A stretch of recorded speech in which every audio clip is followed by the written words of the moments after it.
Jangan lupa like, komen, dan subscribe channel YouTube TVRI Bengkulu dan nyalakan lonceng notifikasinya.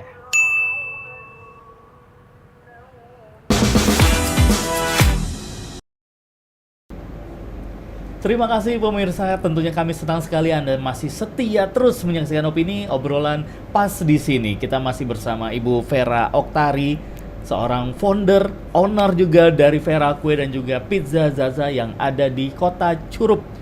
Dari merintis awal kue-kue basah, Ibu Vera, terus seiring berjalan waktu up to date terus.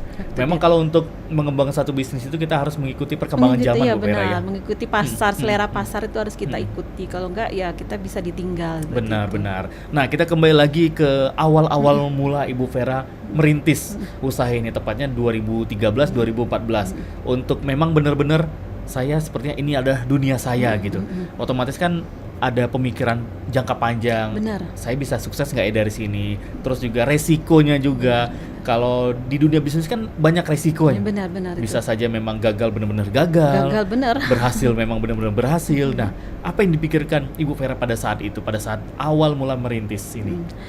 Saya usaha itu pasti ada risikonya ya, tapi saya lihat kalau misalnya untuk dioleh-oleh itu tuh memang bisnisnya jangka panjang, Mas. Kita tidak bisa hasilnya tuh belum sekarang kita rasakan, tapi ketika berjalan waktu, orang sendiri yang ibaratnya kita yang menyuruh orang tuh suka dengan produk kita, kemudian menjadi khas itu kan butuh proses, butuh waktu. Betul. Nah, saya pikir kalau ini ibaratnya saya nggak terlalu nggak terlalu capek gitu. Kalau kita jual kue basah itu, Mas, kita setiap hari, setiap waktunya tuh harus update terus. Misalnya ada kromboloni, kita harus jual kromboloni. Ada misalnya milk bun, harus milk bun. Nah, tapi kalau dioleh-oleh itu tidak. Kita alhamdulillah ya, misalnya orang ke Curup ya ingatnya produk kita seperti itu. Sudah ada gitu dan memang benar-benar satu-satunya itu gitu. Iya, jadi kita tuh nggak capek ngikuti selera pasar setiap waktu, apalagi selera pasar itu sangat dinamis saat ini kan.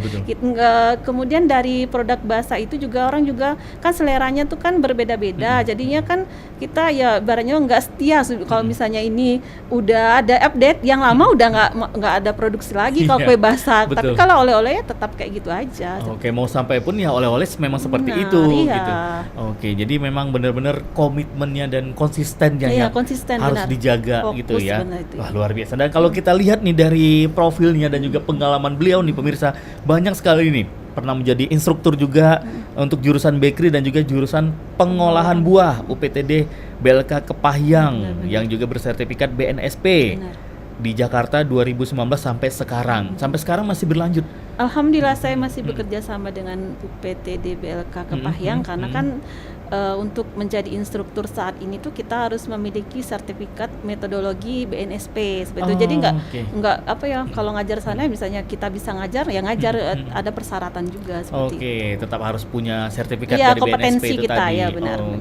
Dan kalau di BLK sendiri yang Ibu Vera ini berikan kepada teman-teman di sana, mulai dari pengolahannya seperti apa, terus juga sistem mungkin juga dari packagingnya juga seperti apa. Benar. Kalau di BLK itu kita yang pastinya tuh kan kita mengajarkan bagaimana cara mengolah makanan sesuai standar.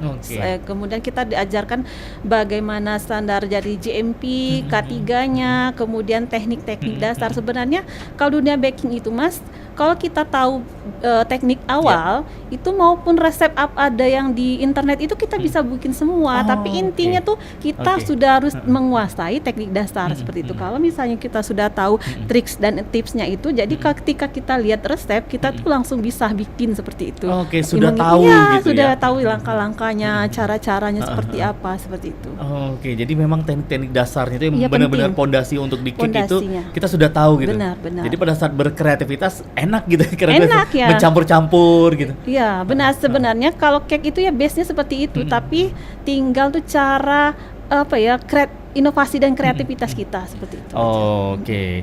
Dan juga menjadi juru masak dan juga juru dan masak nasi goreng serentak. Juri. Oh, juri nih. Juri. Wah, ini sampai ke ranah nasi goreng gini. Luar biasa sekali ya. Di beberapa provinsi ya menggunakan kompor induksi. Oh, ini diadakan oleh PLN ya 2019. Iya. Wah, keren banget. Jadi juri. Jadi juri dari bidang kue ke nasi goreng juga. Nasi goreng ya benar. Wah, luar biasa nih. Ini lidahnya kalau untuk kuliner sudah nggak diragukan lagi nih. Dan juga juri dan juga pembicara lomba UP2K se-Kabupaten Rejang Lebong. Terus juga instruktur tata boga juga di Lapas Kelas 2 Curup dari 2019 sampai 2023. Nah, jadi kalau pemirsa butuh instruktur tata boga, silakan hubungin Ibu Vera ya. Dan kalau untuk sosial media kan juga harus mengikuti perkembangan zaman Ibu Vera ya. Benar. Nah, bagaimana nih dari Vera Kue dan juga Pizza Zaza ini untuk mengikuti perkembangan zaman promosi untuk media sosial? Apakah ada tim khususnya atau seperti apa? Nah, itu saya kalau di media itu memang kami belum terlalu fokus. Memang saat ini saya sudah memikirkan bagaimana kita tuh personal branding kita tetap ada. Itu memang harus ada yang namanya medsos. Nah, medsos kami itu ya belum konsisten dalam dalam memposting seperti itu. Jadi memang kedepannya tuh kekurangan dari usaha kami itu belum update dari sisi penggunaan medsos. Karena ya kalau untuk medsos tuh memang kita harus mencari orang khusus. Kemudian memang jiwanya tuh jiwa entertainmentnya tuh memang ada seperti itu kan. Kita harus bikin konten-konten yang menarik seperti itu. Kalau suruh saya memang bukannya bukan bidang yang nggak bisa seperti itu. Jadi memang kedepannya kami pengen juga seperti itu mengikuti UMKM lain, tapi ya itu butuh proses juga tentunya. Sudah menjadi plan berarti dari Vera Kue ini untuk juga munculkan nama Vera Kue ini berkembang lagi di media sosial. Benar. Kalau secara offline-nya di tokonya, ini orang-orang sudah antri nih, sudah tahu. Dan kalau untuk kembali ke oleh-oleh, nah ini kan sama-sama kita tahu nih dari kemasannya nih pemirsa nih, ini kemasannya keren-keren nih. Keripik pisang jantan coklat lumer nih, Vera Zahira nih. Nah ini juga kalau kita bawa kemana-mana pun juga keren ini ya. Nah ini kok bisa kepikiran nih untuk kemasan seperti ini? Bukankah ini juga otomatis harus mengeluarkan kosnya lagi dari situ nih? Apa yang membuat Ibu Vera, waduh sepertinya kemasan perlu juga di up to date nih? Jadi gini, saya dulu terinspirasinya ya dari pengalaman pribadi saya juga. Pada saat saya bekerja di Jakarta tuh kan suka bawa oleh-oleh Mas. Jadi kalau kita bawa oleh-oleh tuh kan beli ya, khususnya di pusat oleh-oleh di Curup tuh kan ada. Nah tapi jarang disentuh sama teman-teman kantor karena kemasannya masih plastik biasa, kemudian labelnya masih fotokopi.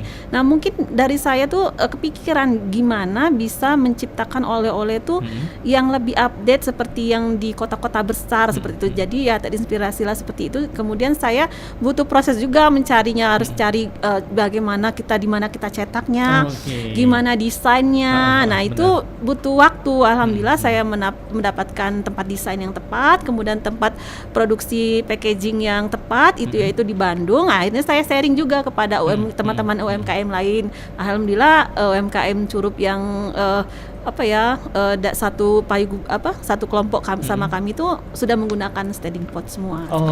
Karena ini juga menambah juga nilai jual. Ya sebenarnya betul. Biasa isinya misalnya kayak jantan cookies ya, cookies pisang biasa. Tapi kalau kita kemas standing pot yang bening itu kayak yang belum ada nilai jual, orang juga kurang tertarik seperti itu. Kalau dengan kemasan ini selain kita juga salah satu juga branding kita untuk memperkenalkan daerah kita juga sebenarnya Mas. Saya mengangkatnya seperti itu. Jadi daerah kita tuh lebih dikenal oleh masyarakat luas. Alhamdulillah kami juga sudah menjual di Shopee seperti itu ya. Yang belinya alhamdulillah ya dari orang Curup itu sendiri, terkadang ya dari orang-orang yang tidak kita kenal seperti itu, yang merantau seperti itu ya. Karena di sini juga tertera nih pemirsa, kalau pemirsa juga pernah beli ada nih kemasannya oleh-oleh Rejang Lebong. Jadi di satu sisi juga meningkatkan juga, memperkenal juga daerah sendiri, terus juga dari kuliner juga yang ada di daerah nih. Dengan kemasan seperti ini otomatis orang juga lebih yakin. Kalau dilihat dari kemasan yang biasa, mungkin orang lihat walaupun rasanya enak ya kadang ya kurang tertarik gitu. Begitu kita lihat aja Nur, Ini ngelihat coklatnya ini, aduh. Sekarang tuh kan lebih lebih tertarik dari mata turun ke mulut, jadi seperti itu ya. Benar, betul sekali. Nah, kalau dari Ibu Vera sendiri menyiasati ini kan banyak sekali produk dari Vera Kue nih. Benar. Nah, otomatis kan di sini juga perlu mikir, waduh, seperti keripik pisang jantan ini harus diapakan, terus juga dari cookiesnya juga harus diapakan. Nah, bagaimana cara Ibu Vera memilah-milih atau memecahkan pemikiran Ibu Vera nih? Saya harus buat apa lagi? Terus menu-menunya ada apa lagi? Nah, kedepannya saya kalau untuk yang produk oleh-oleh, memang kalau kita berinovasi itu sebenarnya kita melihat dulu pangsa pasarnya juga. Saya pernah juga sih sebenarnya gagal dalam membuat produk juga pernah. Itu nggak selalu lancar. Saya juga pernah produksi keripik petayu crispy itu sampai ke Amerika dan Jepang sebenarnya. Tapi karena saya tuh memang masih minim masalah teknologi pangan, kemudian dari sisi modal juga, kemudian kekurangan alat. Jadi saya mengembangkan produk saya tuh yang oleh-oleh memang sudah saya punya alatnya, jadi investasinya tidak terlalu besar. Nah, misalnya untuk produk masing-masing itu punya pangsa pasarnya masing-masing, Mas. Misalnya pisang jantan cookies itu lebih ke anak-anak, kemudian yang keripik pisang jantan coklat umai itu ke remaja, ke dewasa. Nah, ada juga yang misalnya kami itu yang saya produk baru itu Durente yang free gluten sama boncis ya. Itu memang free gluten. Jadi itu tuh untuk semua umur. Karena kenapa?